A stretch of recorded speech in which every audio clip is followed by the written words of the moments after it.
वृन्दावनेश्वरि तवैव पदारविन्दम्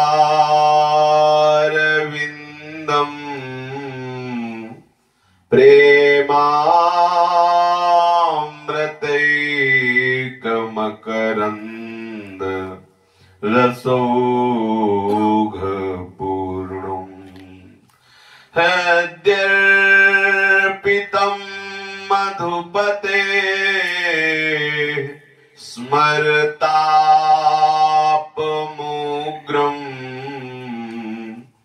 निर्वापयत् परमशीतल माश्रयामि निर्वापयत् परमशीतल माश्रयामि। श्रीमद् श्री वृंदावन धाम की जय। श्री वृंदावन श्री वृंदावन श्री वृंदावन श्री वृंदावन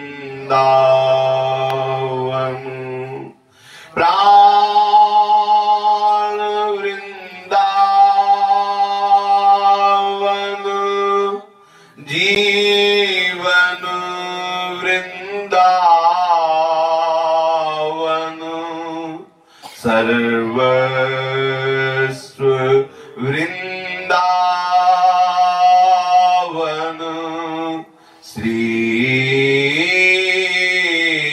वृंदावन। श्री राधा वल्लभ लाल की जय। भक्तन के शुभ गुण चरित जो सुनी है चित लाए, ताके भक्ति बढ़े घनी अरु हरि हो ही सहाय। अजहू सोच विचारी के गही भक्तने पद ओट, हरि कृपालु सब पाछली क्षमी है तेरी खोट। हरि कृपालु सब पाछली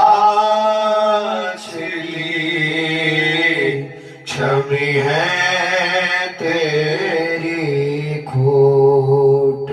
ये मन प्रतिपल असत वासनाओं का जाल बुनता रहता है, ये कभी विश्राम नहीं करता, चलता रहता है।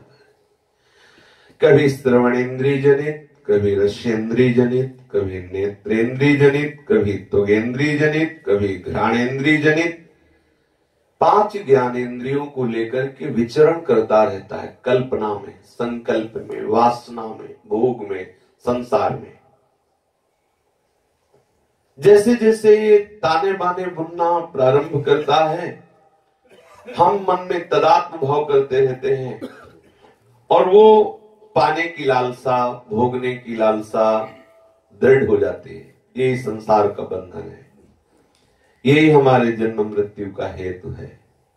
वो बड़े महान भाग्यशाली उपासक हैं जिन्होंने मन का ताना बाना बुनना जागतिक बंद करवा करके और भागवतिक प्रारंभ करवा दिया है, ये करेगा, ये मानेगा नहीं।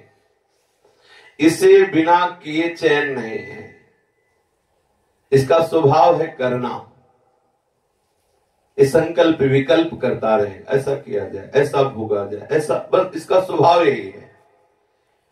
अब इसे भागवतिक लगाओ, इसे प्रभुमय लगाओ, एकदम रोक सको ऐसी बात नहीं है। एकदम कि आज से संकल्प विकल्प रहित हो गया, असंप्रज्ञात विचक्षणा समाधि में स्थित हो। बहुत काल अभ्यास करने के बाद हरि गुरु कृपा से ऐसी स्थिति आई कि मन संकल्प रहित हो गया, खाली हो गए, वो एक स्थिति है। आज हम विषय से भगवत मार्ग के यात्री बन रहे हैं, तो आज हमें इतनी सामर्थ्य नहीं है कि आज से अभी से मन ने संकल्प करके रोक दिया, इतनी सामर्थ्य नहीं। ये करेगा, बार बार ये ताना बाना बुनेगा विषय का, संकल्प विकल्प कर, बिल्कुल अंदर की बात है। ये हम भगवत मार्ग में चल रहे, लेकिन ये अंदर अपना नया संसार रचता रहता है। सूक्ष्मता से अंदर देखिए, ये भोगे हुए, सुने हुए, देखे हुए, पढ़े हुए इन सब विषयों को एकांत में लेकर के बुनता रहता है, ऐसा हो जाए, ऐसा हो जाए, ऐसा। यही है संसार, यही है इसका बंधन, यही है अविद्या जनित मल जो हमारे स्वरूप को ढके हुए है। इसकी ये चेष्टा बंद कर देनी है। इसका ये जो संकल्प विकल्प है, इसका जो चिंतन मनन है, वो प्रभु की तरफ कर देना है। उसे सहज में ही भक्ति के द्वारा किया जा सकता है। और वो घनीभूत भक्ति भक्तों के चरित्र श्रवण से बहुत शीघ्र हृदय में प्रकाशित हो जाती है। जितने भी आज तक महापुरुष हुए हैं, सबके जीवनी आप पढ़ के देख लीजिए, या जो प्रगट में है उनके अनुभव ले लीजिए। किसी न किसी संत महापुरुषों की कृपा से ही वो परमार्थ की ऊंचाई पर अर्थात अपने स्वरूप पर स्थित हुए हैं। कोई भी हो, कहीं भी हो, देखा गया है महापुरुषों के चरित्रों का अवलोकन करके, या उनके श्रीमुख से जब कभी वो भाव में आकर अपनी बात बोले, तब पता चला कि कोई भी महापुरुष ऐसा नहीं जिसके ऊपर संत सदगुरुदेव की कृपा ना हो और वो परम पद पर आरूढ़ हो गया हो या अपने स्वरूप स्थिति में हो। इसीलिए भक्तों के चरित्र का विशेष विशेष पठन श्रवण करें तो हमारे हृदय का ये जो भाव है जागतिक भोगों का, जगत में सुख का, ये मिट जाएगा। ऐसा लगता है भगवान दूसरे हैं और जगत सत्य है, ये हमारा है, ये शरीर संसार के संबंध ये हमारे हैं, प्रभु पराये से लगते हैं। भक्तों के चरित्र श्रवण से बहुत शीघ्र हृदय निर्मल होता है और प्रभु का स्वभाव समझ में आता है। कितना प्यार करते हैं भक्तों से, ये समझ में आता है। कितने भी अपराध हुए हो, यदि हम भक्तों का यश कथन श्रवण करें तो हमारे हृदय में शरणागति उदय होना प्रारंभ हो जाएगी। वो सब अपराध अपने आप मिट जाएंगे। बड़ी महिमा है भक्त चरण चिंतन की, भक्त चरण आराधन की, भक्त यश गायन की, भक्त श्रवण की। समस्त शास्त्रों ने एक स्वर में भगवान के यश गान की महिमा का वर्णन किया है, लेकिन जहां भक्त यश की बात आती है तो वहां भगवत यश भी गौड़ हो जाता है। हरि को निज यश ते अधिक भक्तन यश पर प्यार। जितनी जल्दी प्रभु भक्तों का यश श्रवण करने से रीझते हैं, उतनी जल्दी अपना यश श्रवण करने वाले पर नहीं रीझते। देखा गया है भक्त यश सबसे पहले अभिमान का नाश करता है। जहां भक्तों के चरित्र सुनते तो लगता कहां मेरी साधना, कहां मेरी उपासना, कहां मैं इतना हरि से प्यार करता हूं जितना ये भक्त जिन्होंने किया। इन महापुरुषों के हृदय में कैसा श्री कृष्ण प्रेम है। मैं तो एक प्रेम का नाटक कर रहा हूं, भक्ति का नाटक कर रहा हूं, भक्ति की आड़ में अपनी वासनाओं का पोषण कर रहा हूं। कहां ऐसी भक्ति जैसी महापुरुषों के हृदय में है। ऐसे ही परम पावन महाभागवत बाल भक्त श्री ओम प्रकाश जी के जस का कथन श्रवण अपने लोग कर रहे। श्री ओम प्रकाश जी के हृदय में श्री कृष्ण विरह प्रकट हो गया है। ये महामहिमा में स्थिति है जो प्रभु के लिए तड़पते हैं। जब बहुत सूक्ष्मता से देखा जाए तो कई जन्मों की आराधना होने पर ऐसी भक्ति प्रकट होती है। या किसी महापुरुष का तत्काल कृपा प्रसाद प्राप्त हो जाए तो ऐसा होता है। वो क्रम से भक्ति करता चला आ रहा है बहुत जन्मों से, तब आत्मसमर्पण हुआ, फिर प्रेम लक्षणा भक्ति का अंकुरण हुआ, ऐसा एक सिद्धांत है। या फिर तत्काल किसी प्रेमी महाभागवत की कृपा हो तो क्षण में, जो अनेक जन्मों की साधना से भक्ति प्राप्त हुई वो क्षण में प्राप्त हो सकती है। क्षण में कोई प्रेमी महापुरुष कृपा कर दे तो तत्काल वैसी ही प्रीति हृदय में उदय हो जाए। इसीलिए भक्तों की महिमा के आगे तात स्वर्ग अपवर्ग सुख धरी तुलाए कंग तूल न ताय सकल मिल जो सुख लो सत्संग। ऐसे प्रेमी महाभागवत महापुरुषों के समागम से तत्काल वैसी भक्ति का हृदय में ऐसा उन्माद चढ़ता है जैसा बड़ी बड़ी साधनाओं से भी नहीं आता। प्रेमी महाभागवतों की कृपा से ऐसा आता। नारायण स्वामी की आंतरिक कृपा ऐसी श्री ओम प्रकाश जी के हृदय में थी कि जो नारायण स्वामी श्री कृष्ण के सखा भाव में मगन होकर के विलाप करते, वैसे ही ठीक ओम प्रकाश जी के हृदय में, जिसके हृदय में एक बार लाल जी की रूप माधुरी का प्रभाव पड़ जाता है, वो आंखें भर करके जीता है। मुंह पे कैसी ये मोहिनी डारी चित चोर छैल गिरधारी। मुंह पे कैसी ये मोहिनी डारी चित चोर छैल गिरधारी। मुंह पे कैसी ये मोहिनी डारी चित चोर छैल गिरधारी। मुंह पे कैसी ये मोहिनी डारी चित चोर छैल गिरधारी। दशा क्या हो रही है इस चितचोर गिरधारी की, इस छैल छबीले रसिया की दृष्टि का जादू ऐसा हृदय में चढ़ता है। कैसा? बोले गृह कारज में जी न लगत है, खान पान लगे खारी। गृह कारज में जीना लगत है, खान पान लगे खारी। निपट उदास रहती हूँ जब सो, निपट उदास रहती हूँ जब सो। सूरत देखी तुम्हारी, सूरत देखी तुम्हारी। मुँह पे कैसी है मोहिनी डारी चित चोर छैल गिरधारी। मुँह पे कैसी ये मोहिनी डारी चित चोर छैल गिरधारी। मैं क्या करूं?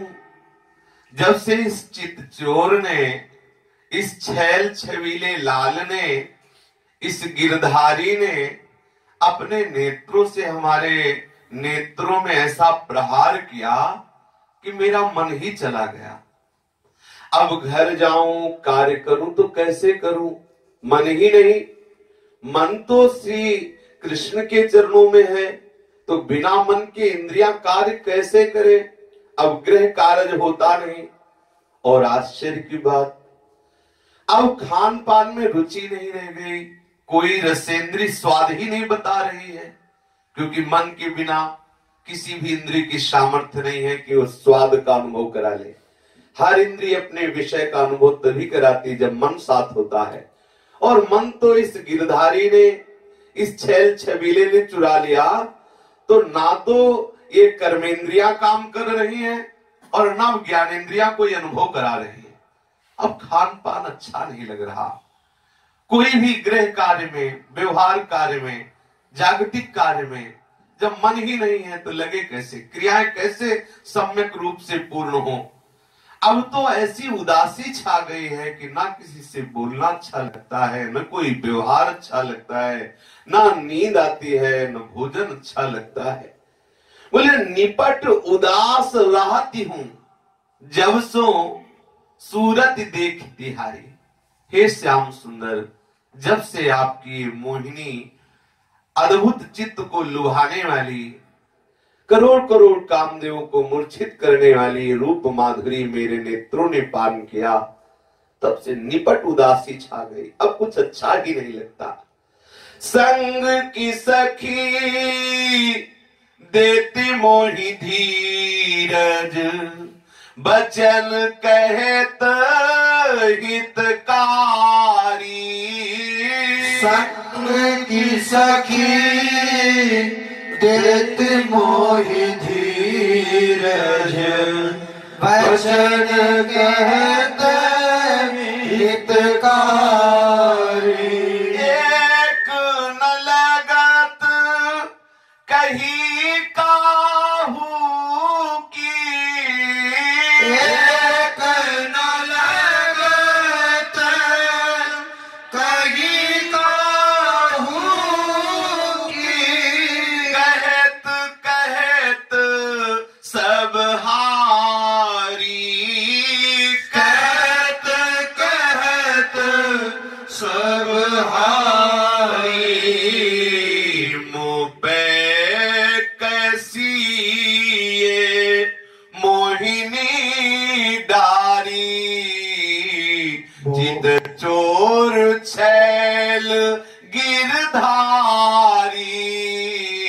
मुँह पे कैसी ये मोहिनी डारी, चित चोर छैल गिरधारी। संग की सखियां, संग के साथी जन धैर्य बंधाते हैं, ऐसे मृदु वचन कहकर, हितकर वचन कह के सास बंधा, धैर्य धारण करो, मिल जाएंगे प्रभु। पर नहीं, मेरा मन, मेरा हृदय उनके धैर्य वचनों से धैर्य नहीं धारण कर रहा। किसी की कोई भी उपदेश मेरे हृदय में लगते नहीं है। सब कह कह के हार रहे कि तुम धैर्य धारण करो, पर मेरी आंखें आंसू बरसाना नहीं रोकते। मेरा हृदय आह भर के पुकारना, इसी में सुख का अनुभव लग रहा है। मेरे हृदय में एक विशेष पीड़ा हो रही है जो किसी की समझाने से नहीं समझ पा रहे। मेरे हृदय में अब धैर्य नहीं रह गया है। रही न लाज सकुच गुरुजन की, तन मन सुरति बिसारी। रही न लाज सकुच गुरुजन की, तन मन सुरति बिसारी। नारायण मोहि समझी बावरी, नारायण मोहि समझी बावरी।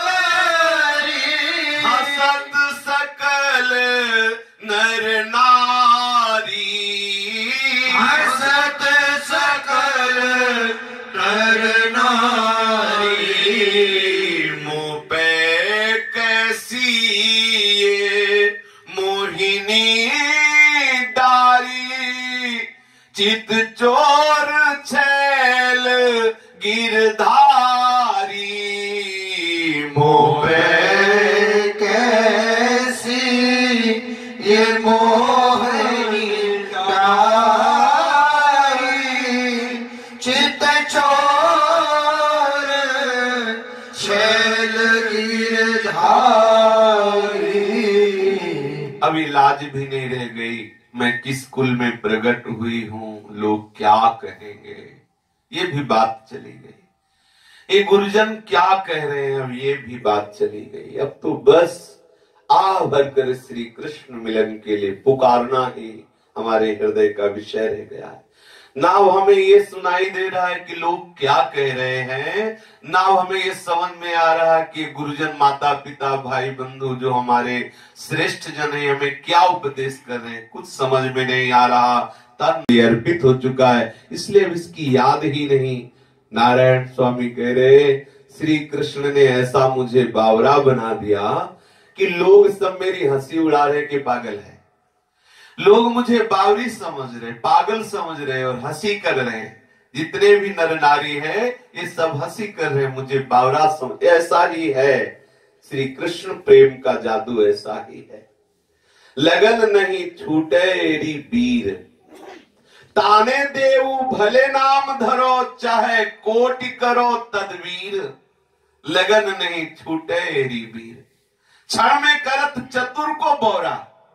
ये जो श्री कृष्ण प्रेम है, कि श्री कृष्ण के प्रति जो अपनापन है, बोले क्षण में करत चतुर को बोरा। कल किसी ने प्रश्न किया था एकांतिक में कि वो सहजपन कब आएगा, एकदम भोलापन, सब चतुराई छूट जाए, एकदम भोलापन, प्रभु से इतना सहज प्यार हो जाए जैसे एक छोटा बच्चा केवल अपनी माँ को जानता है, माँ से प्यार करता है। ये केवल प्रेम से होता है, ये बुद्धि से नहीं, क्योंकि जब तक बुद्धि काम करेगी तब तक वो भोलापन आएगा ही। जब छोटा बच्चा सयाना हो जाता है ना, उसका वो भोलापन, वो कपट रहित व्यवहार, वो निर्मलता जाती रहती है। ये जो हमारी बुद्धि में गुणों के प्रवाह से क्षण क्षण में परिवर्तन होता रहता है, ये जब हमारी बुद्धि त्रिगुणातीत होती है तब वो भोलापन आता है, तब वो तन्मयता आती है, तब वो अपनापन आती है। ये अगर हम बुद्धि को उस कोटि का बनाना चाहते हैं तो निरंतर नाम जप, निरंतर प्रभु का यश गायन, चाहे जितना बुद्धिमान हो, जितना श्री कृष्ण को भोलापन प्रिय उतनी बुद्धिमत्ता प्रिय नहीं है।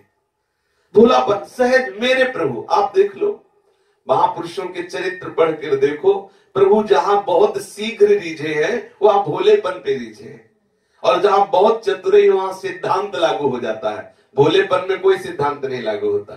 छोटे बच्चे पर कोई पवित्रता अपवित्रता का कानून नहीं लागू होता, सयाने पे लागू हो जाता है। जो अबोध बच्चा है वो पवित्रता अपवित्रता से परे, विधि निषेध से परे रहता है। इसीलिए प्रेमी विधि निषेध से परे रहता है। जो प्रेम की स्थिति है वो विधि निषेध से परे। क्षण में करत चतुर को बौरा, नृप को करत फकीर। लगन नहीं छूटे एरी वीर। यदि श्री कृष्ण से लगन लग गई तो बड़े बड़े बादशाहों को भी भिखारी बना देता है। ये श्री कृष्ण लगन, ये श्री कृष्ण प्रेम बड़े बड़े बुद्धिमानों को बावरा बना देता है, बड़े बड़े पद प्रतिष्ठा में रहने वालों को भी भिक्षुक बना देता है। नारायण अब कठिन है बचिबो, क्योंकि बिंधे ही दृग तीर। लगन नहीं छूटे एरी वीर। ये हमें कब ऐसी लगन लगेगी?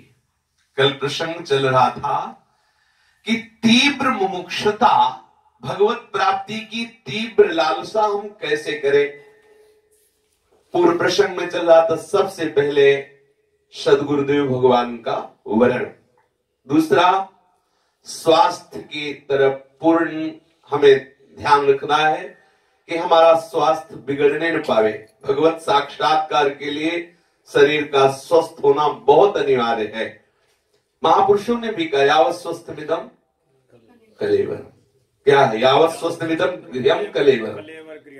हाँ, जब तक तुम्हारा शरीर स्वस्थ है तभी तक मन प्रभु में लगा सकते हो, नहीं तो पक्का बात यदि मन प्रभु में नहीं लगा तो फिर शरीर में लगता है जब कोई रोग हो जाता है, कोई कष्ट हो जाता है, क्योंकि हमारी तन्मयता शरीर में है। इसलिए प्रथम भूमिका में साधक को शरीर स्वस्थ रखना, नियमित समय से आपका खान पान हो और आप उधर साफ का भी ध्यान रखें, अर्थात कब्ज ना होने पावे और अगर छोटे मोटे कोई रोग आ रहे हैं तो तत्काल सात्विक औषधियों के द्वारा निवारण करें और शरीर की स्वस्थता पर इतना ध्यान न रखें कि पुनः वही तन्मयता शरीर की हो जाए, उचित भजन साधन के लिए। तीसरी बात, खान पान में संयम।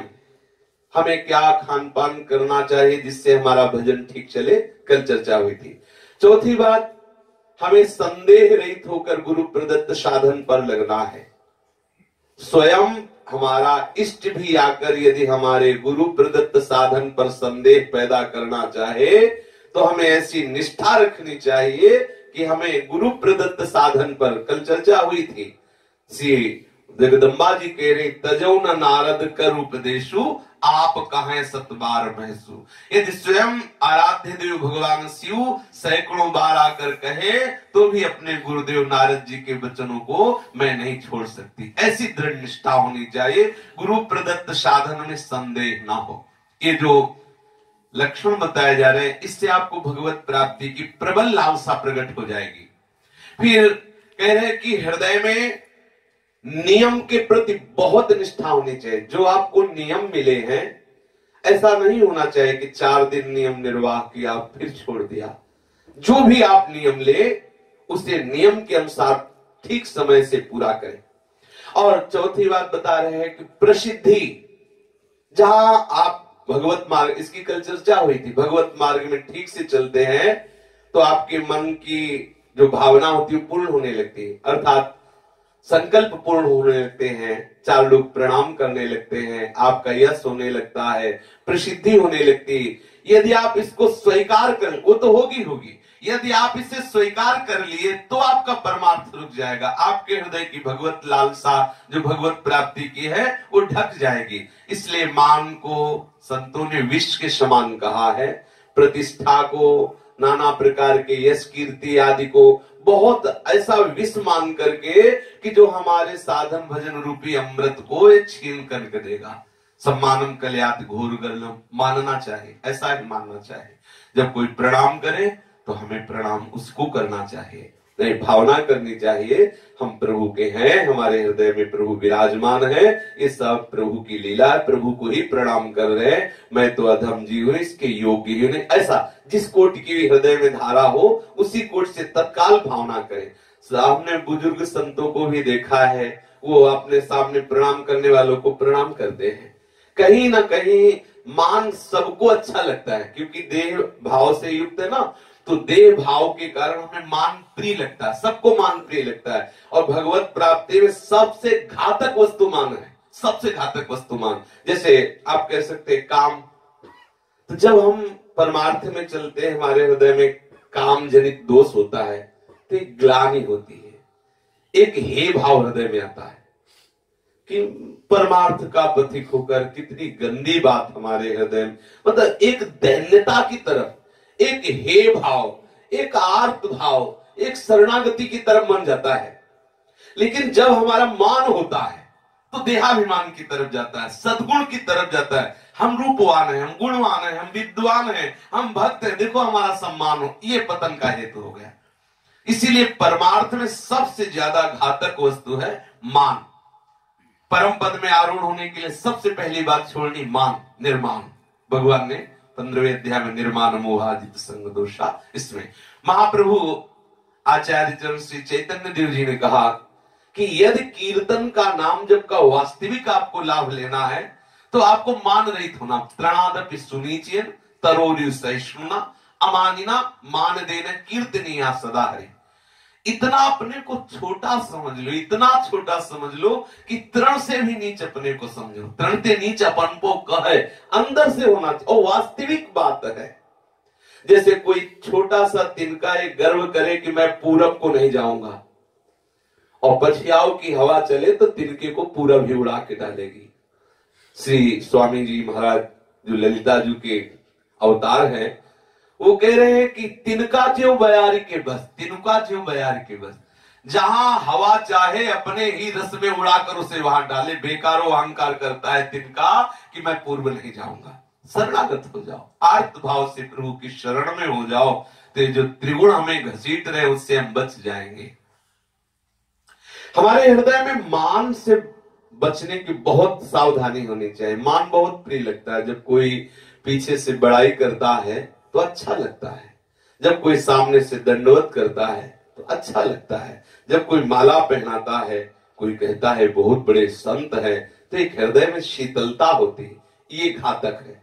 साधक ये अपने अंदर की बात है, बाहर की थोड़ी बात। बाहर तो हम कह सकते हैं मैं सबसे बड़ा अधमजीव हूं, बड़ा नीच हूं, बड़ा पतित। ये भी उसी मान का पोषण भी हो सकता है, ऐसा भी हो सकता है। ये बड़ा विचित्र खेल है अंदर का। कहो मान की प्राप्ति के लिए बड़े बड़े मान पत्रों का त्याग हो जाए, मान की प्राप्ति के लिए सभा में हम अपने दोषों को स्वीकार, बड़ी विचित्र लीला इस मान की है।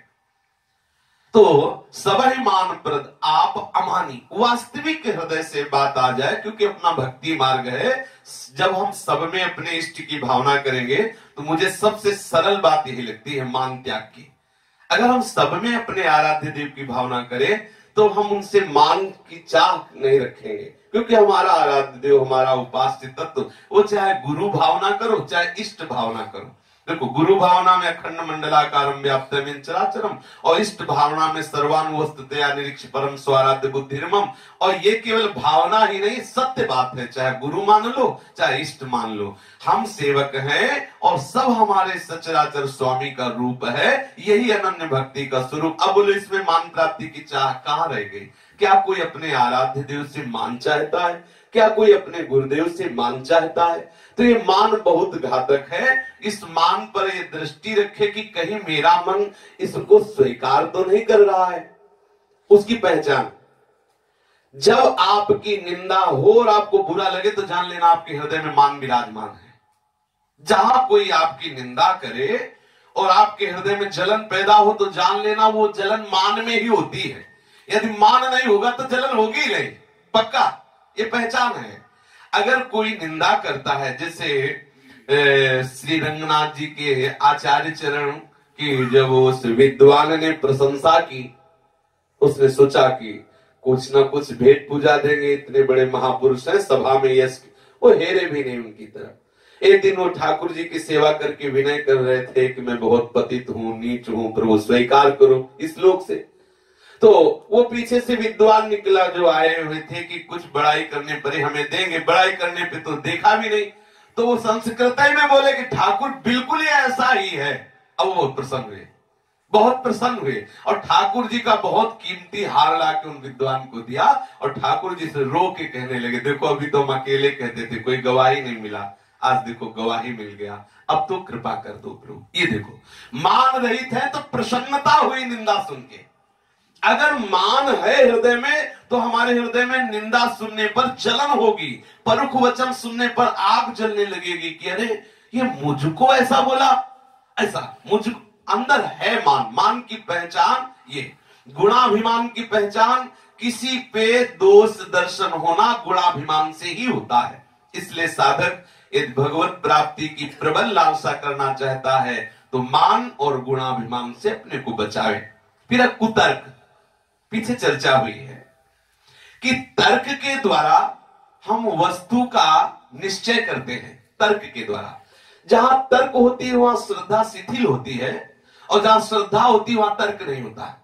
प्रारंभिक साधन पद्धति स्वीकार करने पर तर्क की आवश्यकता हो सकती है, लेकिन साधन में आगे बढ़ने पर तर्क की आवश्यकता नहीं, श्रद्धा की आवश्यकता होती। वैसे शास्त्रीय सिद्धांत में श्रद्धा का बहुत बड़ा स्थान है। श्रद्धावान लभते ज्ञानम तत्प्रहसेतेन्द्रिया ज्ञानम लब्ध्वा परम शांति मचिरेणाधिगच्छति। प्रथम हृदय श्रद्धा, जो बहुत बड़ी श्रद्धा की महिमा है।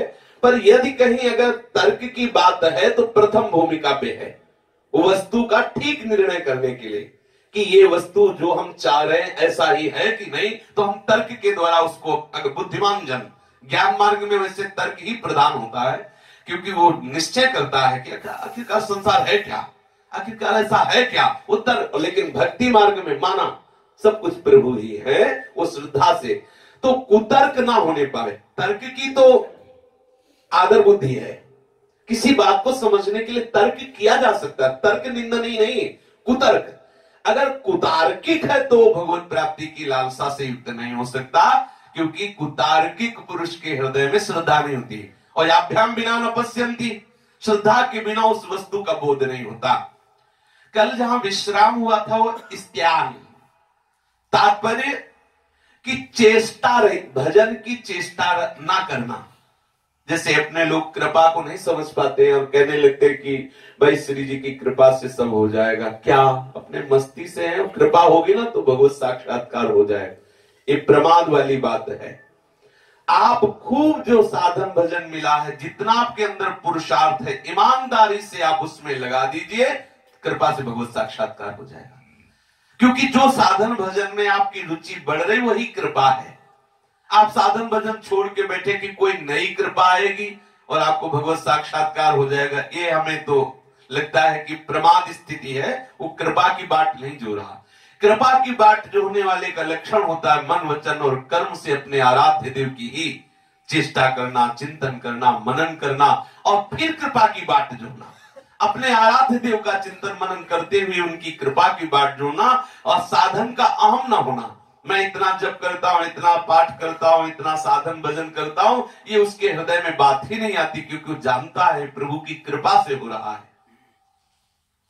जो कुछ दिन साधन करते हैं फिर छोड़ देते हैं और समझते हैं कि अन्य भोग वासनाओं को भोगते रहेंगे, कृपा आएगी, भगवान को मिला देगी, ऐसी भूल में मत रहना। महापुरुषों के वचन है, ऐसी भूल में मत रहना। जितने भी संत महात्मा हुए आप उनकी जीवनचर्या देख लीजिए, प्रभु के लिए तड़पते रहे हैं और याचना करते रहे कि आप अपनी कृपा से मुझे मिल जाए।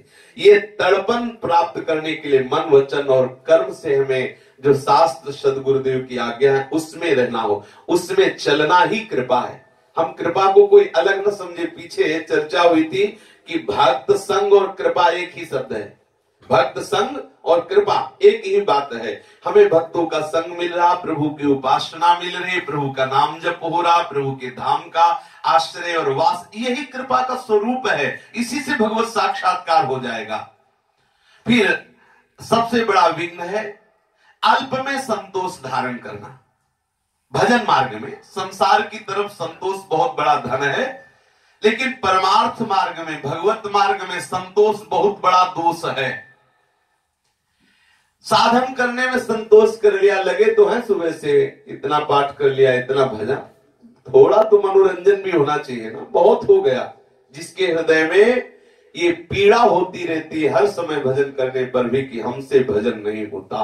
वो भजन हमने सुना है, अपने गुरु जी के श्री मुख से सुना है, बाबा के मुख से सुना है, हमने सिद्ध संतों के मुख से सुना है। उनको अगर रोना है तो इसी बात का रोना है कि भजन नहीं होता, सुना है हमने। जब देखो तो जब कभी आर्त भाव से बोले तो यही बोले कि आप सब वैष्णव कृपा करो जिससे हमारी भजन में वृद्धि लगे।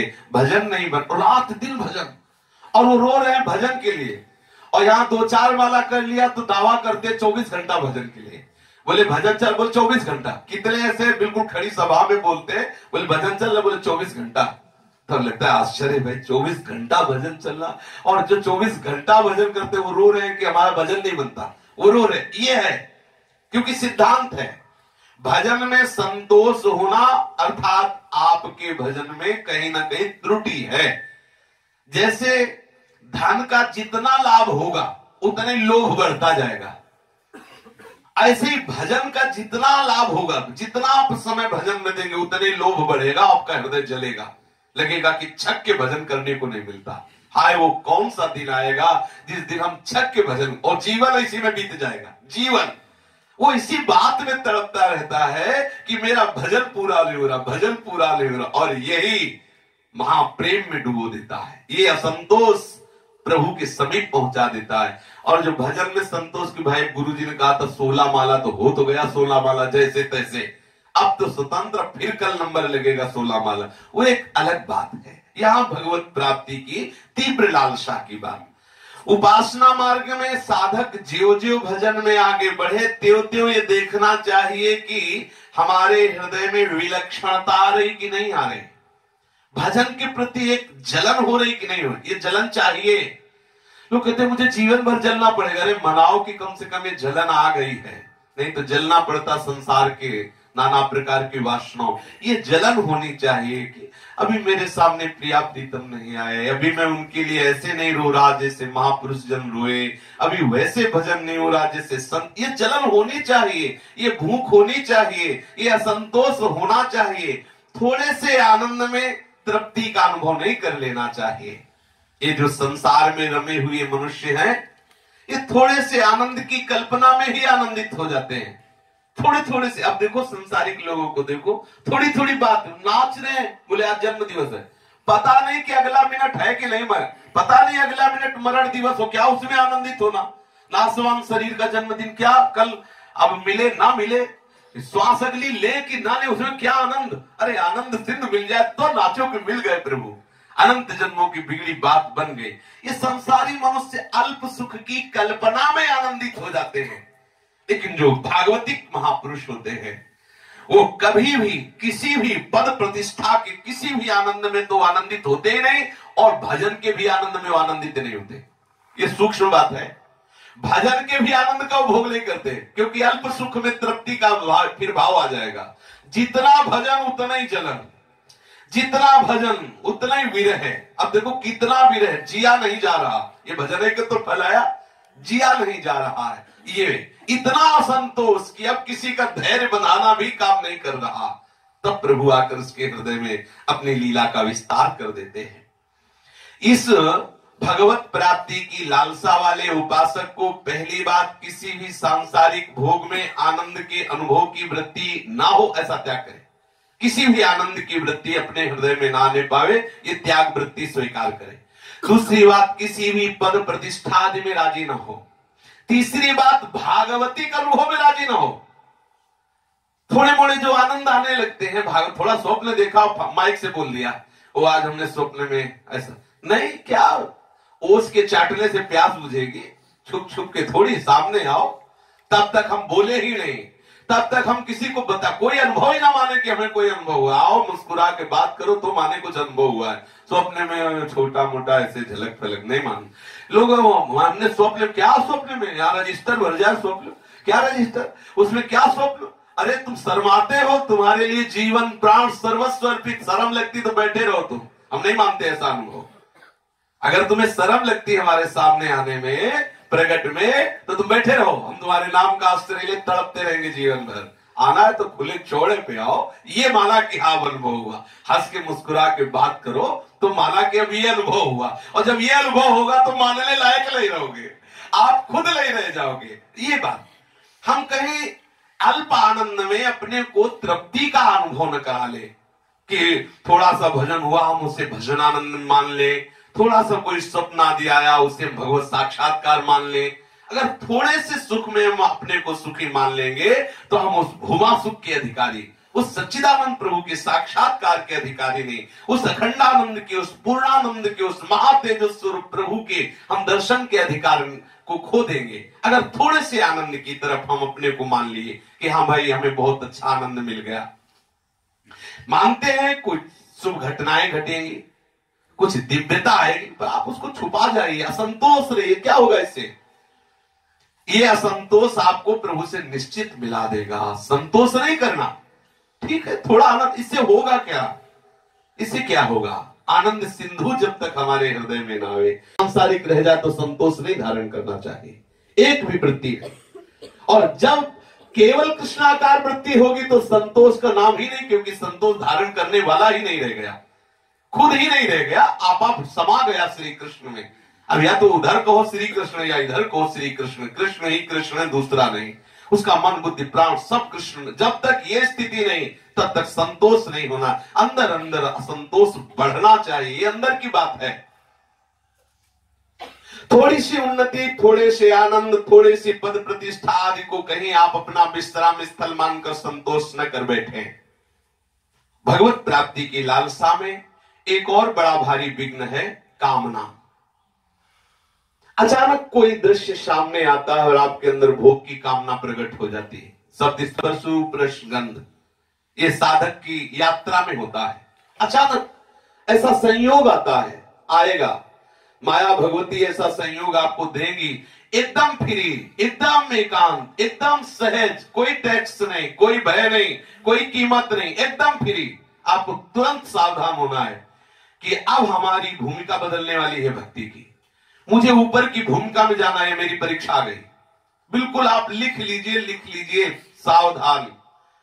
तर आपको जब जीवन में कोई ऐसी घटना घटे जहां आप बिल्कुल फ्री, बिल्कुल सहज, सरलता से आपको वो भोग जो कभी कामना किए हैं वो आपके सामने आ रहे हैं, तत्काल आप सावधान हो जाइए। आपकी भूमिका बदलने वाली भक्ति की, आप जिस भूमिका में उससे ऊपर वाली भूमिका में जाने वाले हैं, आप उस विषय को स्वीकार न कर लेना। अगर आपने उस विषय को स्वीकार कर लिया तो थोड़ा फिर समय लगेगा, फिर आप उस निष्कामता की पढ़ाई पढ़िए, फिर बात वही आएगी, उससे बढ़ के आएगी। जब आप उसको पास कर जाएंगे तो आप आगे की भूमिका में पहुंच जाएंगे। ये बड़ा भारी विघ्न है विषय की कामना। साधक को वैराग्यवान होते हुए भी कहीं ना कहीं विषय की चिंगारी रहती है, जब तक भगवत साक्षात्कार नहीं होता। ध्यान दीजिए, जब तक श्री कृष्ण मिलन नहीं हो जाता तब तक सूक्ष्म चिंगारी रहती है हर विषय की, हर महापुरुष में। भगवत साक्षात्कार के बाद नहीं स्वात्मारामम विस्मृत तृष्णाम भ्रमयति, उस समय साधक को यह ध्यान रखना है कि जीवन में बड़े से बड़े प्रलोभन, बड़े से बड़े स्मृतिनाश, बड़े से बड़े बुद्धिनाश के सामने दृश्य उपस्थित किए जाएंगे आपको अपने लक्ष्य पे दृढ़ रहना है। आपका मोह, आपकी स्मृतिनाश, आपकी बुद्धि को भ्रंश करने वाले विषय सामने उपस्थित किए जाएंगे, आपको स्वीकार नहीं करना है। पढ़ाई है, आप यहां बढ़ेंगे तो आपको ये मोड़ मिलेगा, इस मोड़ में ये सामग्री होगी, आपको सामग्री स्पर्श नहीं करनी, आगे बढ़ जाना है। ये शास्त्र संत महापुरुषों के द्वारा अनुभूत विषय है। इसके अगर हृदय में हम सूत्र धारण कर लेंगे तो कभी फेल नहीं होंगे। ध्यान रखना, जब एकांत में कभी भी विषय संयोग सहज में आपको प्राप्त हो रहा हो, भूल से भी कभी जिन विषयों की कामना की है, तो आप समझ लेना मेरी भक्ति की भूमिका बढ़ने वाली है। अब मेरे सामने प्रश्न आया है, मुझे इस प्रश्न को सही उत्तर देना है कि मुझे वो भोग स्वीकार नहीं करना है। यद्यपि बहुत बड़ी बात है कि एकांत में प्राप्त हुए सहज भोग को त्यागना बड़ी कठिन बात होती है। उस समय मन ये कहता है कि आगे देखा जाएगा भक्ति का खेल, अभी कुछ मिनट की ही तो बात है, अभी ये शब्द स्पर्श रूप रस गंध आदि कोई भी एक विषय हम स्वीकार कर लेते। साधक कोई सावधान रहे। आगे वर्णन करते हैं कि तीव्र भगवत प्राप्ति की लालसा में ब्रह्मचर्य का एक बहुत बड़ा स्थान है। ब्रह्मचर्य की एक बहुत बड़ी सहयोग वृत्ति है भगवत प्राप्ति की लालसा के लिए। जिसके जीवन में ब्रह्मचर्य का अभाव होता है, सबसे पहली बात उसके हृदय का उत्साह नष्ट हो जाता है। ये सूक्ष्म बात है। जिसका ब्रह्मचर्य क्षीण हो जाता है, पक्की बात, सबके अनुभव की बात है। क्योंकि खान पान बिगड़ने पर स्वप्न दोष प्रायः अच्छे साधकों को भी हो जाता है। ये शरीर है। अगर आपकी सूक्ष्म वृत्ति एकदम भगवदाकार होने की मार्ग की स्थिति में है और आपका स्वप्न में भी ब्रह्मचर्य नष्ट होता, तो सुबह होते ही आप उत्साहहीन हो जाएंगे। आप देख लीजिए, साधक ही हो, सुबह लगता है आखिरकार करें तो क्या करें, ऐसा लगता है क्या करूं, क्या उपवास करूं, कोई ऐसा मार्ग मिले जिससे ये बात बंद, क्योंकि वो असहनशील है इस बात से, वो अपने ब्रह्मचर्य को परम धन मानता है। तो उसके हृदय में एक असहनशीलता होती कि कैसे नष्ट हो गया है, क्या खान पान बिगड़ गया। पर हमने महापुरुषों से सुना है, श्री ओंकारानंद सरस्वती जी महाराज नजफगढ़ जब गंगा किनारे भ्रमण करते, बड़े साक्षात ब्रह्म मूर्ति थे। तो 18 वर्ष की अवस्था होगी उस समय शरीर की, तो ये बहुत अंदर से क्लेश होता। तो उनसे प्रणाम करके पूछा कि महाराज, अब आप गुरुजन ही, हमें धैर्य बंधाइए कि ऐसी स्थिति में क्या करना चाहिए, कोई उपाय, कोई ऐसा औषधि, कोई ऐसा आसन, कोई ऐसा सूत्र। उन्होंने बहुत सहज शब्दों में कहा कि यदि साधक को शयन के समय सावधानी पूर्वक भगवत चिंतन करने का अभ्यास कर शयन हो जाए, साधक को यदि रात्रि में विपरीत शरीरधारी के संयोग का आभास होने पर स्वप्न दोष होता है, तो उसे गंगा या यमुना में नाभि तक खड़े होकर के अपने गुरु मंत्र को जपने का विधान करना चाहिए, क्योंकि वो दोष है। और यदि कोई स्मृति ही नहीं है और स्वाभाविक ऐसा हो जाता है तो उसे दोष नहीं माना जाता, उसे ब्रह्मचर्य खंडन नहीं माना जाता। वो स्वाभाविक, उनके शब्द थे कि जैसे दाल में स्वाभाविक उफान हो जाती है, ऐसे ये शरीर है स्वाभाविक उफान हो गई, उसे दोष नहीं मानते, उसे ये नहीं मानते कि उसका ब्रह्मचर्य नष्ट हो गया, ऐसा नहीं माना जाता। यदि वो विपरीत शरीरधारी के संयोग का दर्शन करके ऐसा होता है तो वो माना जाएगा कि आपका ब्रह्मचर्य खंडित हुआ। फिर आप गंगा या यमुना में नाभि तक खड़े होकर अपने गुरु मंत्र को जपने, ऐसा विधान कि उस दोष से फिर आप मुक्त हो। जानबूझ करके किसी भी प्रक्रिया के द्वारा ब्रह्मचर्य नष्ट करना है तो उपासना में बहुत बड़ी हानि की बात है। जो उपासक बहुत शीघ्र ओजवान होकर के भगवत प्राप्ति करना चाहता है, उत्साहपूर्ण, पक्की बात है ये बातें तो अनुभव की प्रत्येक साधक की है कि जहां उसका ब्रह्मचर्य क्षीण होगा तो सबसे पहली बात आएगी भगवत प्राप्ति की लालसा का उत्साह नष्ट हो जाना। बहुत बड़ी घातक बात होती है। इसलिए आप देखो जो सावधानी से नहीं चलते हैं उनके हृदय में बात ही नहीं कि मुझे भगवत प्राप्ति हो जाएगी। आप देख लो, बात करके देख लो, जहां कहीं बात आवे कि अरे हमको कहां भगवत प्राप्ति, आप पकड़ लो नहीं कि वो उसकी जो नींव है ब्रह्मचर्य हिल चुकी है नहीं। जोश में एक चरमणि अनंत जन्म, वो एकदम धुआंधार, एकदम हृदय में एक चरमणि अनंत जन्म तक हम रगड़ करेंगे प्रभु की प्राप्ति, वो एकदम जोश हृदय में होता है, एकदम उत्साह होता है। 1000 बार हारने पर भी ताल ठोक के आगे बढ़, नहीं मुझे प्रभु चाहिए, ये उत्साह। सदगृहस्थ है तो एक पत्नी व्रत, संतानोत्पत्ति, भगवत प्रसन्नता के लिए, और जो विरक्त है वो भगवत कृपा का आश्रय लेकर संपूर्ण चित्तवृत्ति भगवान में लगाते हुए वो ब्रह्मचर्य का पालन करे। चाहे स्त्री शरीरधारी साधक हो या पुरुष शरीरधारी साधक हो, यदि उसे भगवत प्राप्ति की प्रबल लालसा प्रकट करनी है तो उसे ब्रह्मचर्य का पालन करना ही होगा।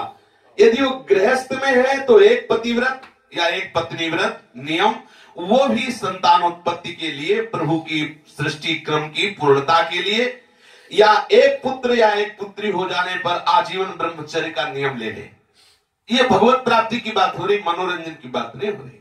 ऐसे है भगवत कृपा से अपने पास ऐसे साधक हैं जो गृहस्थी में अभी 30-30 वर्ष के हैं, छोटे से संतान हुई, वृंदावन में शपथ खा के दोनों कि आजीवन हम ब्रह्मचर्य रहेंगे और अब कोई संतान नहीं, अब कोई गृहस्थ धर्म में नहीं, सतत हम भजन परायण रहेंगे। ऐसा कितने 2-4 परिवार तो अपने ऐसे हैं ही जिन्होंने शपथ खा के ब्रह्मचर्य धारण किया गृहस्थी में रहते हुए भी।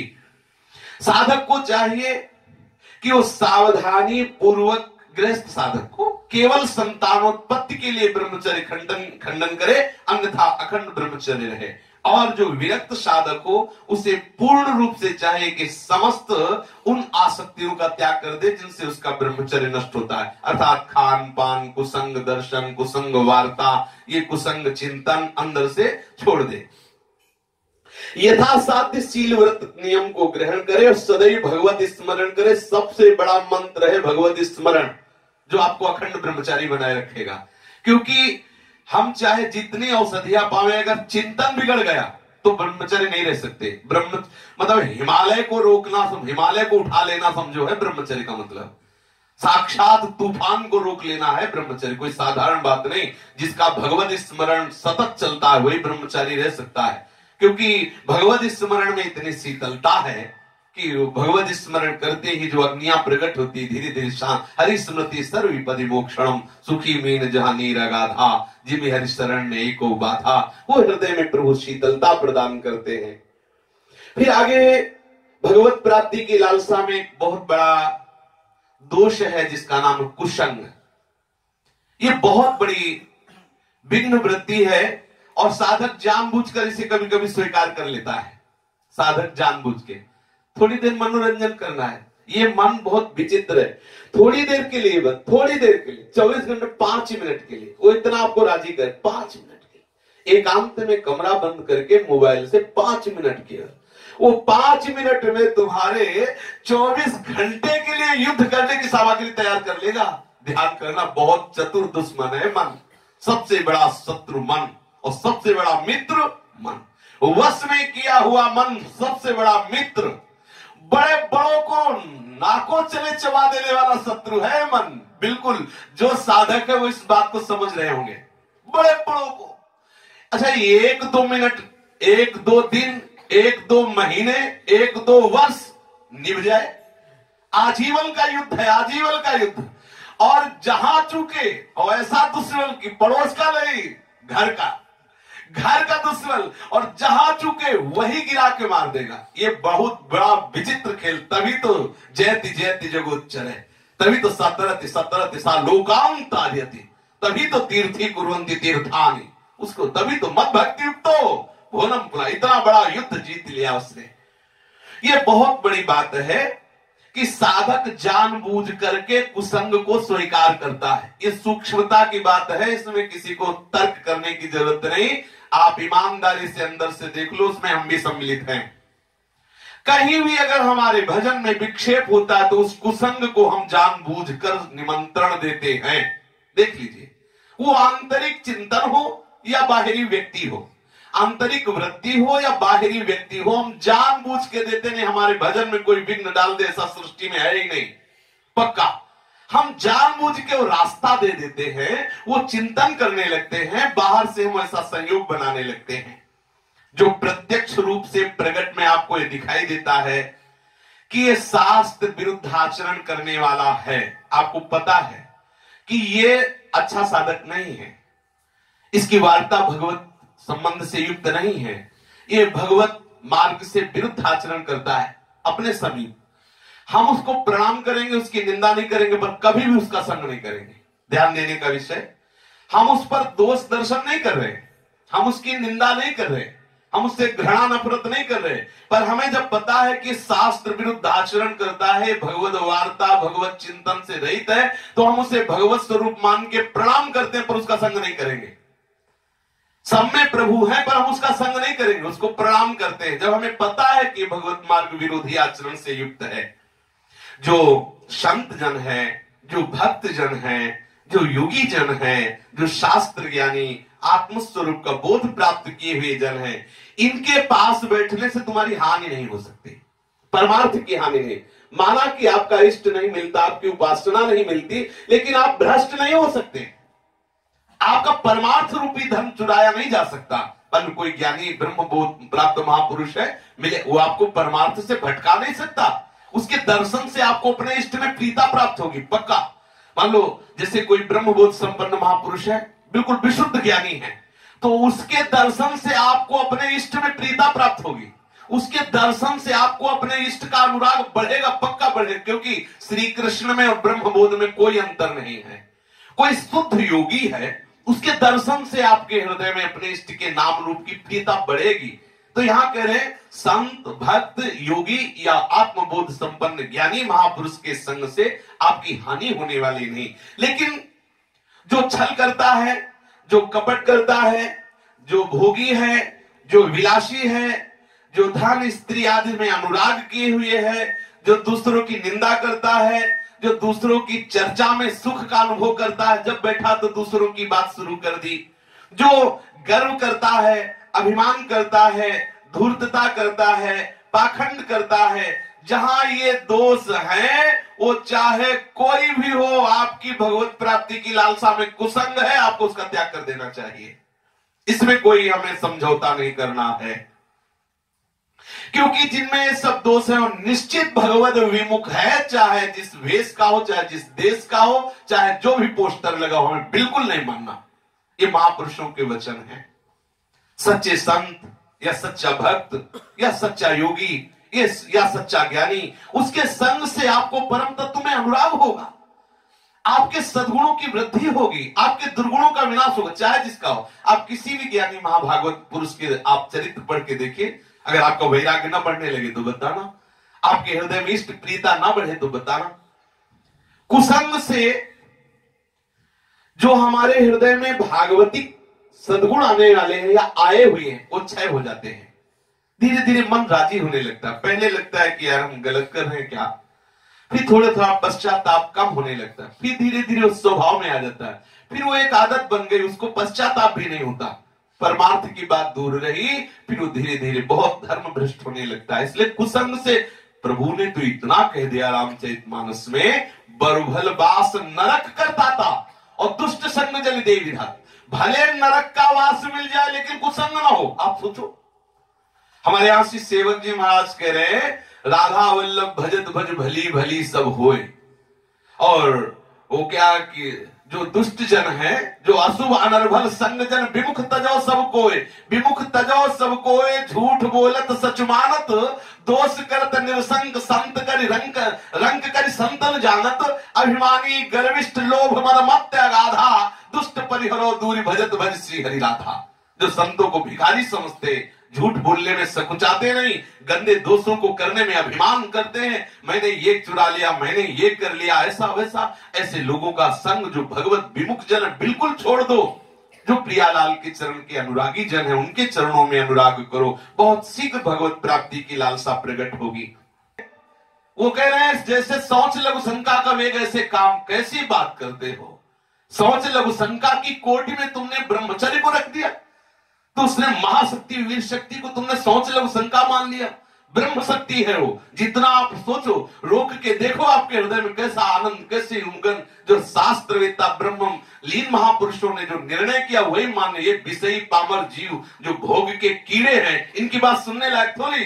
बातुल भूत विवश मतवारे, ते नहीं बोले वचन विचारे, तिनकर कहा सुनी नहीं काना। आप करके देख लो, आंखों में दिखाई देना कम हो गया, जी एक कदम चलने पर जी घबराता है। क्या हो रहा है? झुर्रियां पड़ रही हैं, छोटे छोटे बच्चे हैं, पीलिया सवार हो गई नेत्रों में, और न जाने कौन कौन से क्या, ये सब कमियां ब्रह्मचर्य की। क्यों?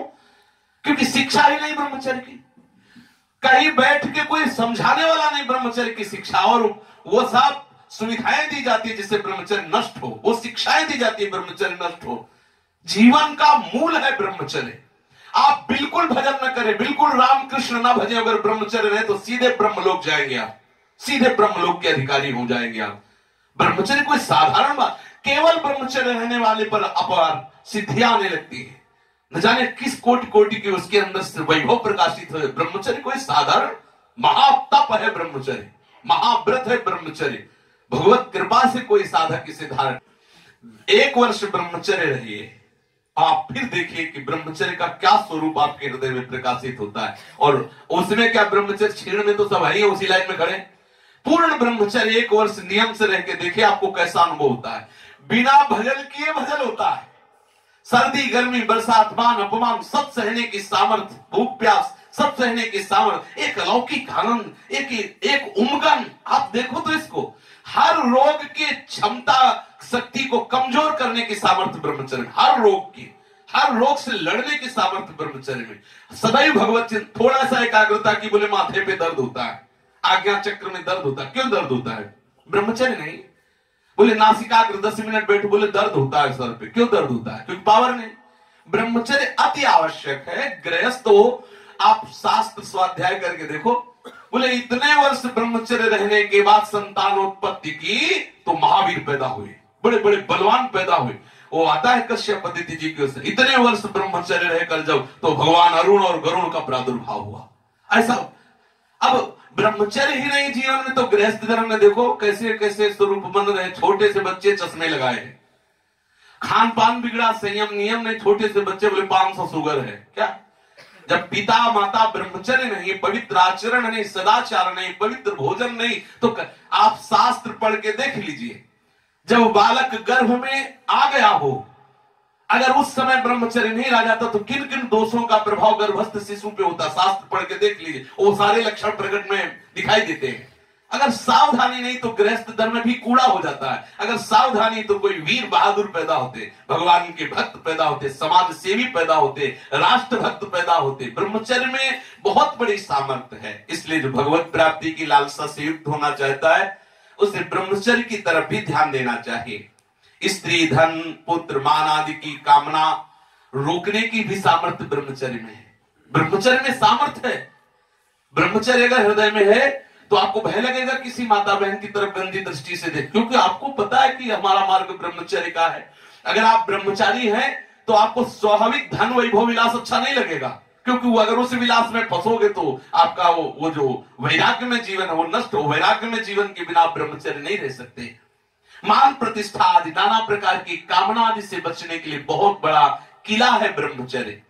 दंभ दर्प अभिमान क्रोध पौरुष अज्ञान आसुरी संपत्ति का विनाश करने के सामर्थ्य रखता है ब्रह्मचर्य। स्वार्थ परायणता और पाखंड का नाश करने के लिए, चित्त की अशांति दूर करने के लिए बहुत बड़ी औषधि है ब्रह्मचर्य। ऐसे प्रायः उपासक बहुत कम होते हैं जो ब्रह्मचर्य पर ध्यान देते हैं, क्योंकि बुरे संचित प्रायः सबके हृदय में होते हैं। बुरे संचित आचरण, बुरे संचित भाव सबके हृदय में होते हैं। उन्हीं से प्रेरित होकर के वो चलना चाहे भी तो अगर ठीक संग नहीं है तो उनसे प्रेरित होकर बाद में पश्चाताप जरूर होता है, लेकिन प्रेरित होकर के वो ब्रह्मचर्य रहित होने लगता है। ये शरीर बना है दो बातों से, पाप और पुण्य से, और दोनों के संस्कार मन पे हैं। यदि साधु संग नहीं है, विवेक नहीं, तो ब्रह्मचर्य की सोच भी नहीं सकता, क्योंकि बार बार प्रेरित होते रहते हैं। तरंगायिता में संगा समुद्रायंती, तरंग की तरह तो बड़े बड़े साधकों में होते, कुसंग हो गया तो समुद्र की तरह हो जाते, हटाना बड़ा मुश्किल होता है। इसलिए सावधान रहिए, कुसंग का त्याग करके जहां तक हो सके ब्रह्मचर्य की साधना में रहें और खूब भजन परायण रहे, तो इसी जन्म में भगवत प्राप्ति की लालसा प्रकट हो जाए। शेष आगे। श्री राधा वल्लभ लाल की जय। जय जय श्यामा, जय जय श्याम, जय जय श्री वृंदावन धाम। जय जय श्यामा, जय जय श्याम, जय जय श्री वृंदावन धाम। जय जय श्यामा, जय जय श्याम, जय जय श्री वृंदावन धाम।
प्यारी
सरयू महाराज की श्री सेवकजू महाराज की समस्त सहचरी वृंद की श्री वृंदावन धाम की श्री यमुना रसरानी की समस्त संत हरि भक्तन की श्री सद्गुरुदेव भगवान की जय जय श्री राधे।